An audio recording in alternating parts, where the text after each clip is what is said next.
Welcome to the world of Extreme E, the all-electric off-roading championship, traveling to some of the world's most remote and epic locations to highlight the effects of climate change in the most radical racing series ever created. But before we start the adventure, we're counting down the very best moments so far to show you what we've been up to in our first year. Starting with number 10. And it was right back to where it all started, on a January morning in 2019, when the world was first introduced to Extreme E and the St. Helena. The Santa Helena is a very special ship. Santa Helena was a ship that was connecting the island of Santa Helena to the rest of the world. The only way to get to that island in the South Atlantic was with the Santa Helena, with the ship. We were able to buy the ship, to dedicate the ship to be the base for Extreme E. And we're going to refit the ship completely. We're going to make the ship greener. We're going to reduce the carbon footprint of the ship. This will be like a moving racing station and at the same time a scientific base. It's a bit ambitious to say that now, but we hope Santa Helena will become the new Calypso, the iconic boat of the great Jacques Cousteau. That's what we want for Santa Helena. Guests from all corners of motorsport boarded the ship on the River Thames to watch Alejandro's announcement. Good morning, everyone, and welcome to the Santa Helena. Welcome to what I think will be the biggest adventure of our time. My hope is that we can make this ship the base for a huge adventure to showcase the huge challenges that our planet faces. And we're going to do it the way we know, which is with a race. And I think this is really the next step, the next frontier for electric racing. We did with Formula E 5 years ago. I think something that is really pushing electric cars, promoting electric cars. I think with this one, we're not only going to promote electric cars, but we're going to highlight those huge challenges that we have in the planet. Well, I've never been at a launch of anything on a ship before. I think it shows a massive commitment to bring the ship into the Thames to launch Extreme E. Motorsports, it's quite interesting to have something so new for us. I think this is going to be the most extreme form of motorsport. You know, if you look at other extreme races, you know, the Dakar, or if you look at rallying in various territories around the globe, but what is going to be actually brought together with Extreme E and this ship that's going to travel around to all of these amazing territories around the globe is it's going to take you to all corners of the globe. It's going to take you to the desert, it's going to take you to the rainforest. You know, nothing else is going to have that background, which I believe will be one of the major talking points of the future.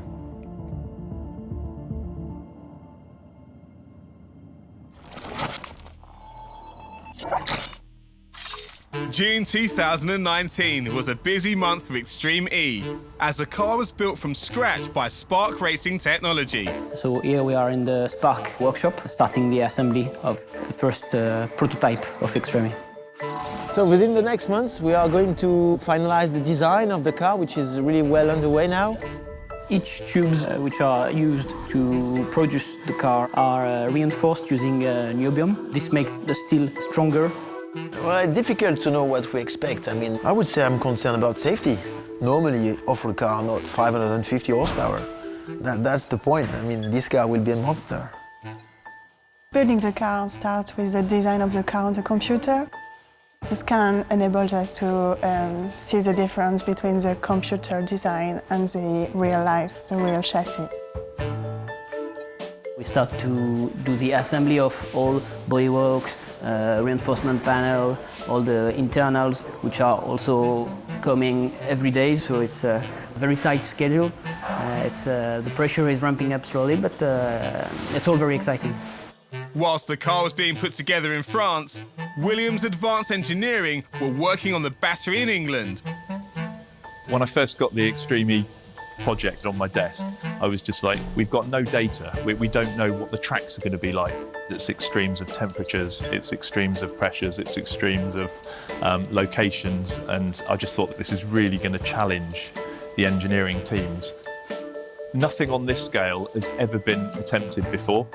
This is my biggest challenge within Williams, without a shadow of a doubt. Extreme E has allowed us to make some big steps in how we're pushing technology for lithium-ion battery cells. The minus 30 to plus 40 degree temperature, the up to 100% humidity, the 45G shock loading and crash case that we're designing. So the battery will be located in the rear of the vehicle on a specific subframe, and it's mounted from the underside of the car. It weighs 400 kilos and has a rated capacity of 50 kilowatt hours. So to put that into perspective, the stored energy in this device could keep 2,600 phones charged for a week. And once the battery was completed, it was over to Continental Tires in Germany. So first thing will be the profile. The portfolio team, they are going to sketch it for us. And then when we have all the sketch as we wanted, we will order the mold. Even the vehicle is not ready, so we are developing the tires parallelly to the vehicle, so we have to be in constant contact with the vehicle makers as well. Now we have got the first 3D print from the mold of the Extreme E tire. And this is exactly the tread width will look like. And the outside diameter is about 932 millimeter, which is about 37 inches. And the width is 20.5 inches. The first prototype, it weighs up around 25 kgs, which is one of the lightest in this dimension. To build a car that can go in any terrain, over rocks, in sand, in any condition, any temperature, plus 40 to minus 20, a car that can, do the whole season without, basically breaking or disintegrating, it's a huge challenge. Hopefully they'll make it right. And we'll see how the car comes together later on, but up next, it's number 8.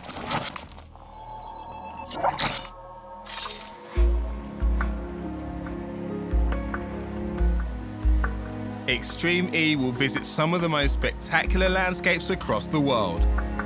And in August, the team visited Brazil to find a race location and to learn about the deforestation issues facing the Amazon. We use these satellite images every month and report to the entire society in Brazil what is the rhythm of deforestation. Unfortunately, we pick up a very high trend in deforestation in July, and when we look at the 12 months that comprises the deforestation season, it shows an increase in 50% in deforestation. So we are in a new trend of increasing deforestation. That's not a good sign for us. As widely reported, forest fires burned across the Amazon for much of the summer. And Extreme E joined up with our Amazon specialist to discuss the problems facing the area. The Amazon region is definitely a place that needs attention from people all over the world. The forest loss is one of the big challenges that we have at the moment in our planet. The Amazon is at the center of this challenge. We have the problems, but also we have lots of people working in different areas. Everywhere you go in the Amazon, there are initiatives trying to change this situation. We just have to scale up all these different solutions that are in place now. The important thing is to raise awareness to people that will never have a chance to come to the Amazon. The Brazilians, they love motorsports also. We have Ayrton Senna, everybody knows Ayrton Senna. Of course, here is a different approach of motor racing, but at the same time, it brings something that is new and something that is related to what I think is the future. This initiative is going to provide a way for these people to help, even if they cannot come in their lifetime in the Amazon region. Any effort, it's important. Everyone can do something. This is the big thing that make me consider to be here and support and to give all the technical advice that I can to help with this initiative.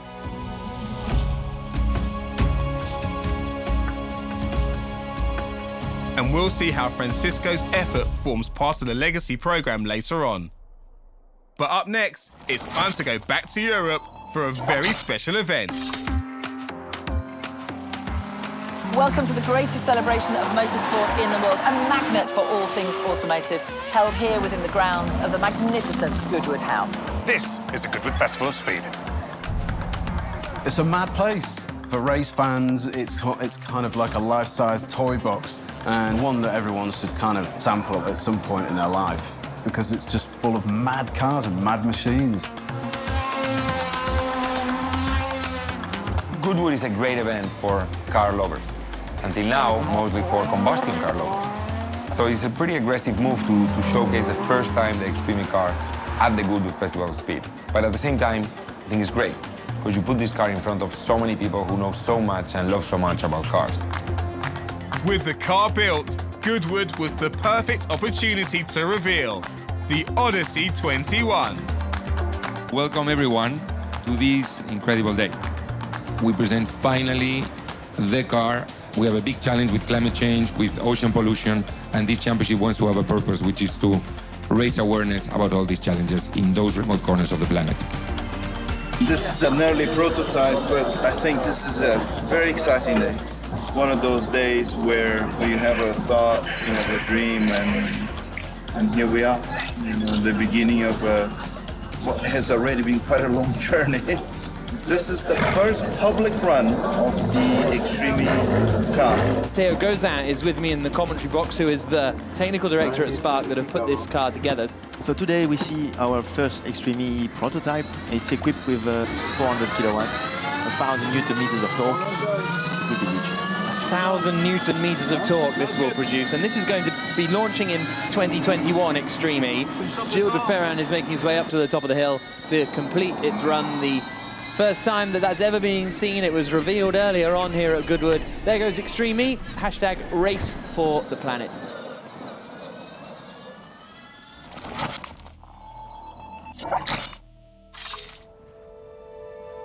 In a small town at the edge of the world, the team joined up with the head of the Extreme E Scientific Committee. Well, we're here in Kangerlussuaq Fjord. It leads up from the sea, from Baffin Bay, deep into the mountains and ends under the ice cap. As you can see, this time of year it's a beautiful fjord. A lot of the year it's frozen. The wonderful thing about this operation is that you couple the racing with an opportunity to do research on climate change effects as you go along and when you're in your destination. While scouting for race locations, Peter was on hand to discuss the implications of the changing climate. The Greenland ice sheet has been around for several million years. Since the last ice age, it's been retreating, but the rate of retreat has really accelerated. The ice is running off as water and increasing the rate of global sea level rise by a very large factor. Sea level rise is worldwide. Everybody's getting the sea level rise, and some people can afford to deal with it, but others can't afford to do so, like Bangladesh, where about 20 million people live close to sea level. We need to do the most that we can to reduce our emissions, and of course switching to renewable energy and things like electric cars is a way of reducing our emissions while we also try and find ways to get rid of the carbon dioxide.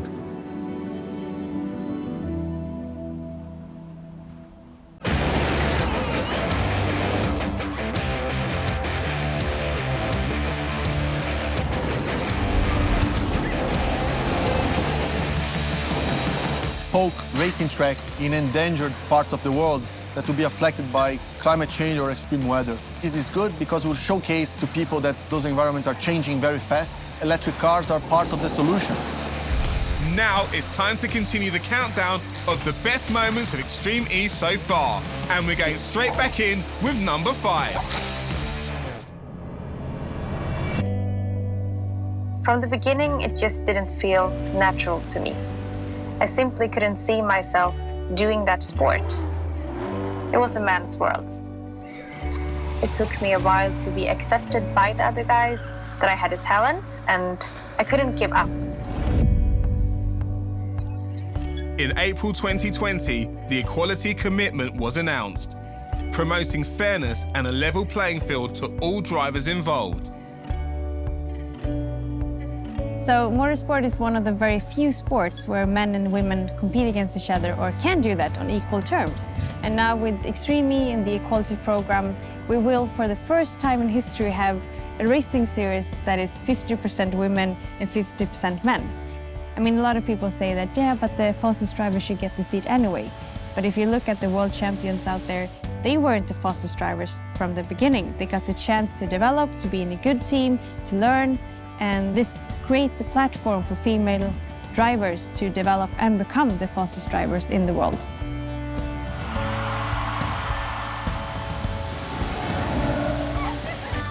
Around the world, women are changing the face of racing.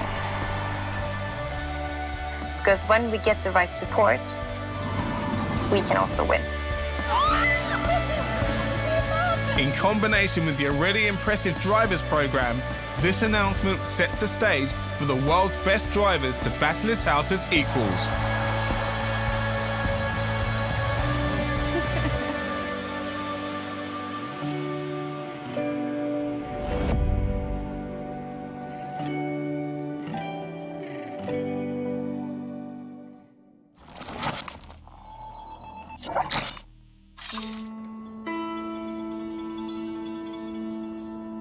Deep in the deserts of Saudi Arabia was the location for the first official desert test.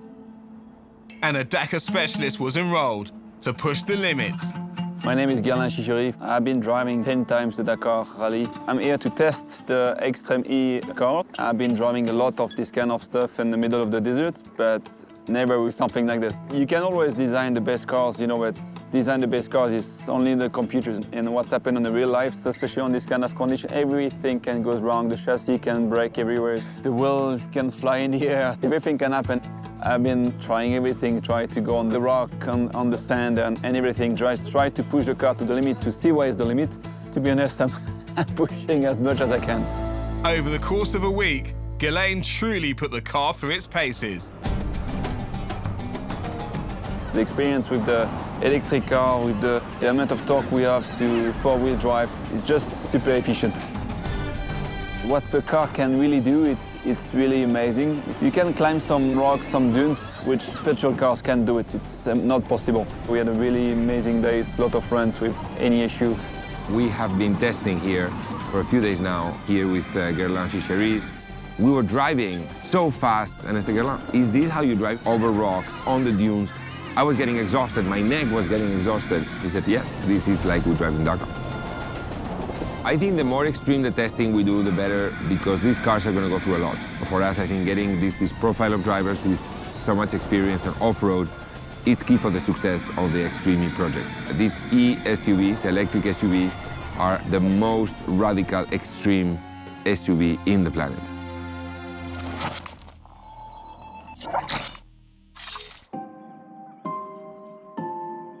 So far, we've visited the depths of the Amazon and the vast expanse of the Greenland ice shelf. These locations will build into the Legacy program, revealed in April 2020. We will race on destroyed locations that then we will try to fix, or we will try to make a contribution to the local communities on and around those locations.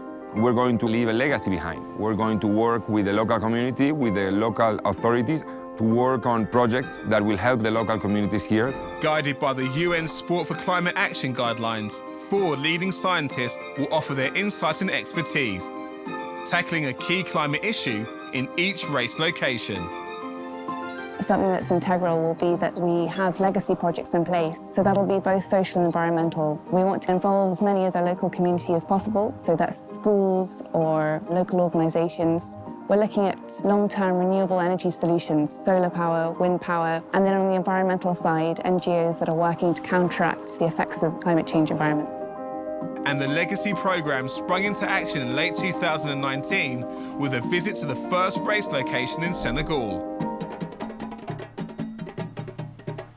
Today we are here in the coast of Senegal, near Dakar. We just did a beach cleanup with the kids from a local school, and it was an incredible experience. See all these kids so excited, picking up all the garbage, all the plastic that sadly is coming to this incredibly beautiful beach. But it's a problem on the oceans all over the world, this plastic pollution. But today at least we could do a little bit about it. Maybe a small drop in the ocean, but it's only the beginning of many things that we want to do on the context of the Extreme E Legacy program. Just like here in Senegal, the Legacy program aims to leave a lasting difference and a positive impact on the local community.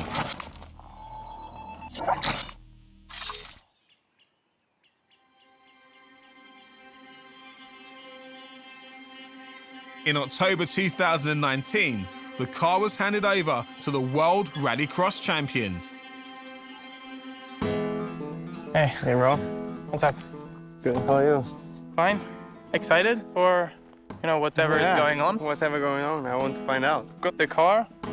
And we've got... Ah, okay. Wow. Let's get to it. Yeah, Come on. Let's go.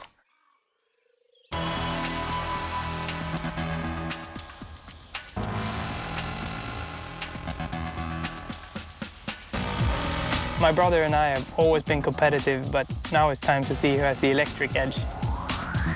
Who would be quicker? First time ever driving this thing for me. 3. It's gonna be absolutely crazy. 2. Let's go. 1. Go!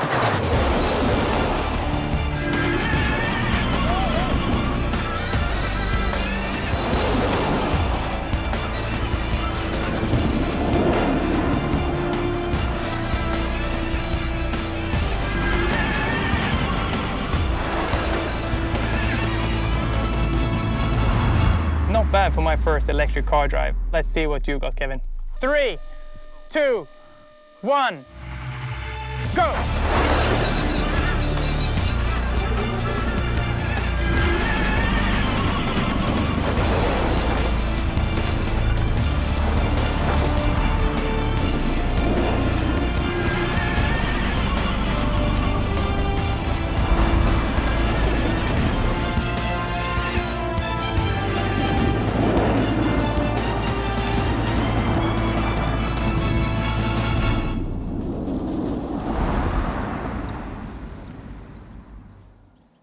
What a competition that was. Yeah.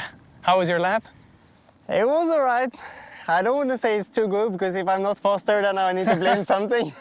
I think my lap was good, but also we've driven really little, and I'm afraid I underdid the hairpin down there, the really sharp one. I came in too slow and I got understeer on the exit like I never. had the same understeer exit, and then it was dusty and the sun came in my eyes. I was like, Don't blame the sun. Now I see if Tim is faster, that's a problem. So I have your time here. And I have your time here, actually. What's the first number? I have a 5 for you there. 50, yeah. Yeah, and then I have a 2. 3. No! Yes, that means I was faster. 53, 59. No, it's 70, 97. Yes. Long trip home. This is the best when I beat you. Like, all through our lives, this feeling like, yeah. My career has led to this moment. While the Hanson brothers argue it out, it's time to reveal the #1 position.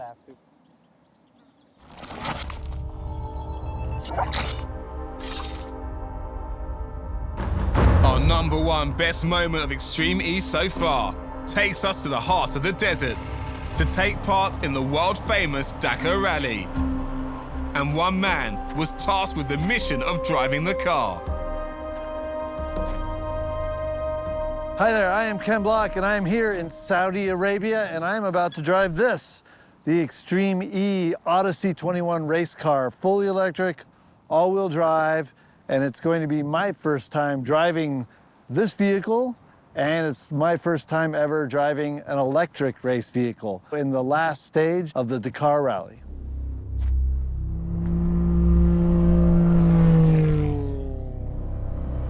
Petrol power has dominated this event for years. So how would the Odyssey 21 get on?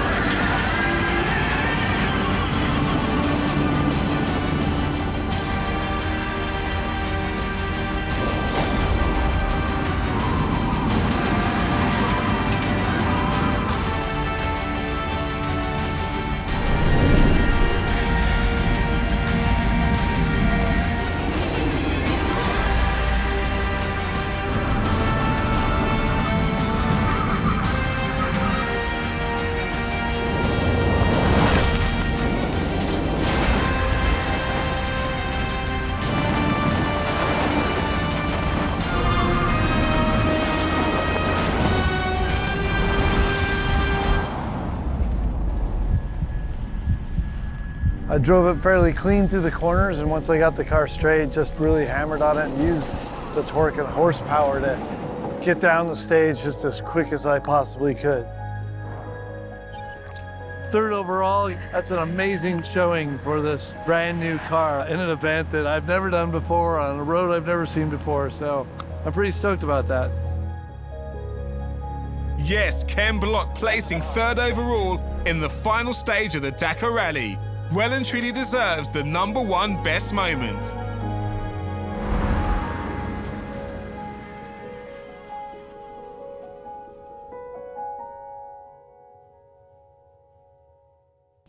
That was your top 10 moments of Extreme E so far. But the series hasn't even begun yet, and 2021 promises to be an incredible year with even more great moments. 5 all-electric races in the most remote corners of planet Earth. The Electric Odyssey starts now.